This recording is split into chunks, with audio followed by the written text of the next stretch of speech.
আপনার যে শক্তি আছে এই শক্তিটা আপনি আমাকে দিয়ে দিলেন, বুঝাতে পারিনি।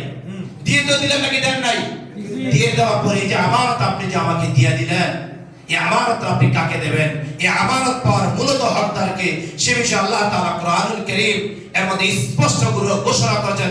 সূরা নিসা 85 নম্বর আয়াতের মধ্যে আল্লাহ তাআলা বলেন, বিসমিল্লাহির রহমানির রহিম, ইন্নাল্লাহা ইয়া'মুরুকুম আন তুআদ্দুল আমানাতি ইলা আহলিহা।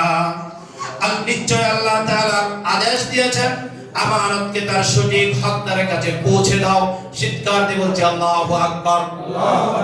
আল্লাহ তাআলা বলেন, ইন্নাল্লাহা ইয়া'মুরুকুম আন তুআদ্দুল আমানাতি ইলা আহলিহা।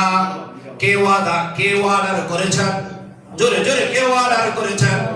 আল্লাহ তাআলা ওয়াদার করেছেন, ইন্নাল্লাহা ইয়া'মুরুকুম, আমি তোমাদেরকে আদেশ করছি, আমি তোমাদেরকে বার্তা প্রদান করছি, আমি তোমাদেরকে নির্দেশ